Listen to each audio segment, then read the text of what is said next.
Hi friends, welcome to SH சமையல் and black. எல்லோரும் நல்லா இருக்க வேணுமென்று கடவுளை வேண்டி கொண்டு வாங்க வீடியோக்குள்ளே போகலாம். நான் இன்றைக்கு உங்களுக்கு ரெஸ்டாரண்ட் ஸ்டைலில் கராக்கி சிக்கன் தான் செய்து காட்டப்போகிறேன். வாங்க அதை எப்படி செய்யலாம்னு பார்க்கலாம். அதுக்கு சிக்கனை வடிவாக கட் பண்ணி உப்பு மஞ்சள் எல்லாம் போட்டு கழுவி எடுத்துருக்கிறேன். இனி வாங்க அதை எப்படி செய்யலாம்னு பார்க்கலாம். அடுப்பில் ஒரு சட்டியை வச்சுருக்கிறேன். சட்டி சூடாகிற பிறகு தேவையான அளவுக்கு ஆயில் ஆட் பண்ணியிருக்கிறேன். ஆயில் சூடாகட்டும். ஆயில் சூடாகினது பிறகு உப்பு மஞ்சள் எல்லாம் போட்டு கழுவி சுத்தம் செய்து வச்சிருக்கிற சிக்கனை ஆட் பண்ணுறேன்.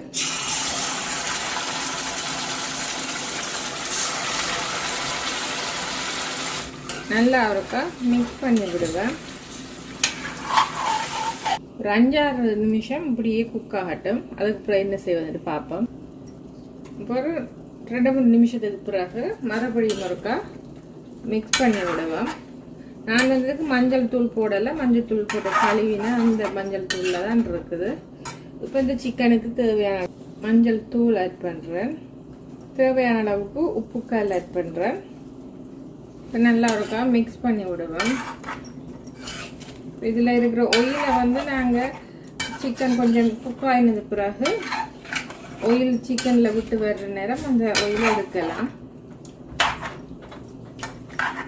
இப்போ நல்லா மிக்ஸ் பண்ணியாச்சு. 2 மீடியம் சைஸ் தக்காளி பழத்தை இப்படி 4 கட் பண்ணி எடுத்துருக்கிறேன். தக்காளி பழத்தை இப்போ இப்படியே ஆட் பண்ணுறேன். தக்காளி பழம் இப்போ இதில் ஆட் பண்ணினது பிறகு நல்லா குக் ஆகி வரும்.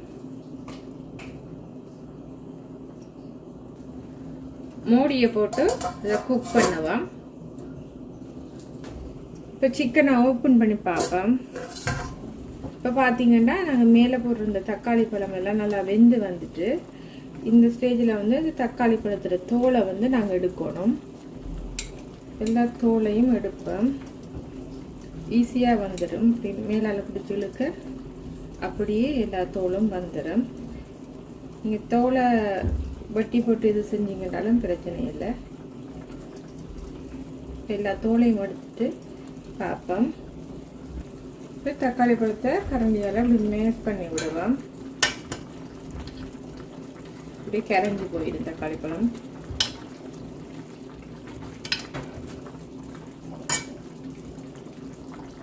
இப்போ நல்லா ஒருக்கா மிக்ஸ் பண்ணி விடுவேன். 1.5 டேபிள் ஸ்பூன் இஞ்சி பூண்டு பேஸ்ட் ஆட் பண்ணுறேன். குழம்பு மிளகாத்தூள் உங்களோட காரத்துக்கு ஏற்ற மாதிரி ஆட் பண்ணிக்கொள்ளுங்க. நான் 2 டேபிள் ஸ்பூன் குழம்பு மிளகாத்தூள் ஆட் பண்ணுறேன். குழம்பு மிளகாத்தூள் இல்லை, நீங்கள் தனி மிளகாத்தூள், கொத்தமல்லி தூள், சீரகத்தூள், மற்றது மிளகுத்தூள் ஆட் பண்ணுங்க. இப்போ நல்லா இருக்கா மிக்ஸ் பண்ணி விடுவோம். இந்த ரெசிபிக்கு வெங்காயம் போட தேவையில்லை. 3/4 table spoon garam masala powder add பண்ணுறேன். நல்லா மிக்ஸ் பண்ணி விடுவேன்.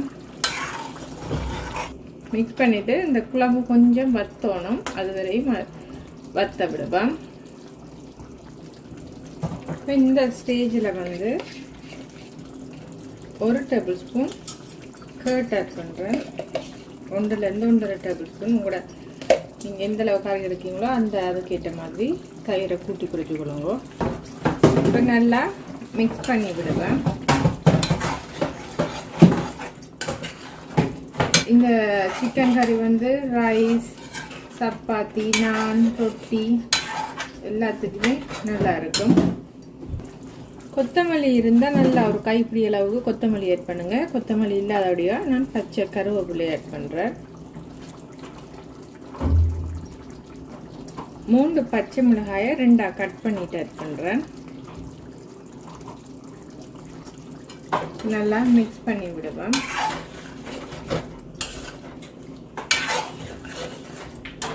இப்போ சுவையான என்னோட ஸ்டைலில் சிக்கன் கராக்கி ரெடி ஆகிட்டு, இதுபோல் நீங்களும் செய்து பாருங்கள். செய்து பார்த்து எப்படி இருந்தாரு கமெண்ட்ஸில் சொல்லுங்கள். என்னோட இந்த வீடியோ உங்களுக்கு பிடிச்சிருந்தா மறக்காமல் என்னோட சேனலை சப்ஸ்கிரைப் பண்ணி லைக் பண்ண மறந்துடாதீங்க. இன்னும் ஒரு இன்ட்ரெஸ்டான வீடியோவில் நான் உங்களை சந்திக்கிறேன். அது வரைக்கும் பாய்.